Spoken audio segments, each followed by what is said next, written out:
The galaxy was an infinite expanse of stars, civilizations, and mysteries, where countless species had risen, flourished, and sometimes fallen into obscurity. For eons, the dominant races of the Galactic Assembly believed they had mapped the extent of life's possibilities.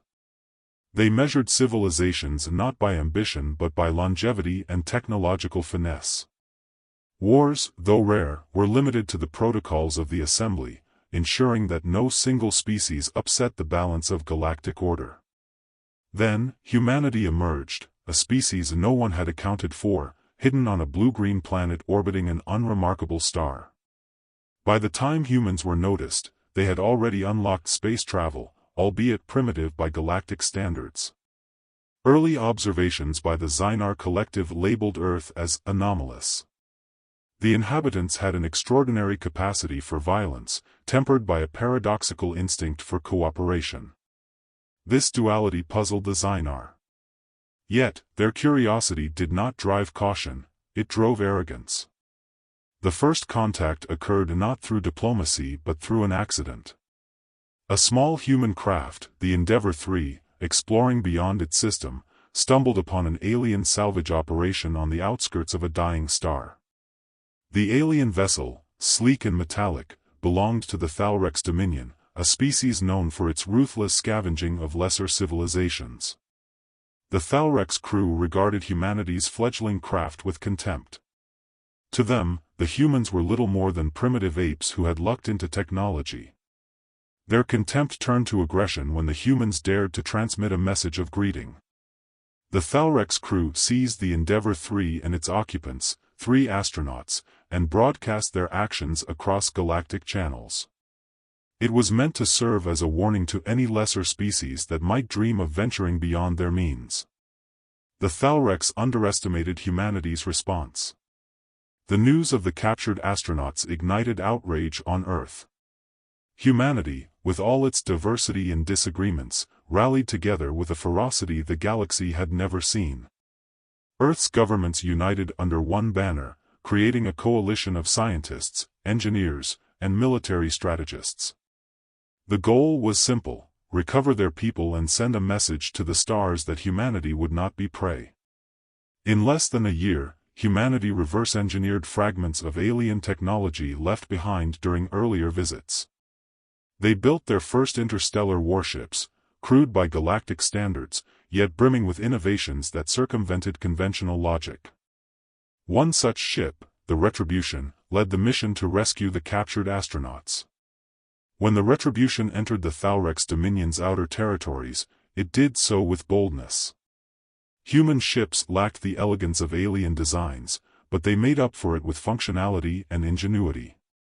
The Thalrex fleet, confident in their superiority, intercepted the human vessel. What followed was the galaxy's first lesson in underestimating humans. The Thalrex fleet outnumbered the humans 20-1, their ships equipped with advanced plasma arrays and shielding technology. Yet, humanity's unconventional strategies turned the tide. The Retribution deployed drones equipped with electronic warfare systems, disrupting the Thalrex's communications. Human pilots, using unpredictable maneuvers, exploited the Thalrex fleet's rigid formations. In the chaos, the Retribution boarded the main Thalrex vessel and rescued the captured astronauts. The Thalrex survivors, humiliated, retreated. Word of the humans' victory spread quickly. Species across the galaxy, both minor and major, began to re-evaluate their assumptions about the newcomers. But while some saw potential allies in humanity, others viewed them as an existential threat. Among the latter was the Karnak Alliance, a coalition of warlike species that prided itself on dominance. The Karnak initiated their campaign with an overwhelming show of force. Thousands of their warships descended on the Sol system, intending to subjugate humanity before they became a larger threat. Their arrival was met not with fear but with determination. Earth had spent the years following the Thalrex incident preparing for the inevitable. Orbital defense platforms ringed the planet, and fleets of human ships patrolled the outer system. The battle for Earth was unlike anything the galaxy had ever seen.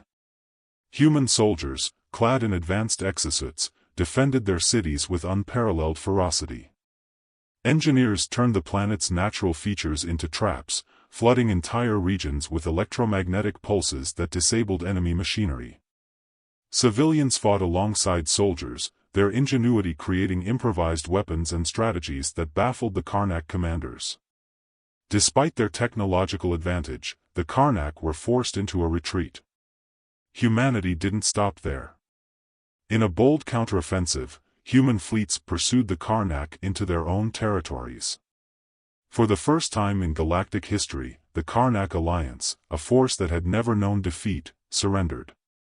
The Galactic Assembly, alarmed by humanity's rapid ascent, convened to discuss the implications. Diplomats debated whether to welcome humanity as equals or to contain them as a potential danger. As the debates dragged on, humanity's reputation grew. Stories of their resilience and ingenuity spread across the galaxy, turning them into legends. One of the most significant turning points came during an encounter with the Virith Imperium, a species known for its psychic abilities and cold pragmatism. The Virith sought to understand what made humanity so dangerous. They invited a human delegation to their capital, intending to study them. Among the delegation was Dr. Elena Cross, a historian and linguist. During a private meeting with a Virith elder, she explained humanity's history of survival. "We were forged by adversity," she said. "Our planet tried to kill us long before any enemy could. We fought diseases, predators, natural disasters, and each other. Every challenge made us stronger. And when we finally looked to the stars, we carried that strength with us."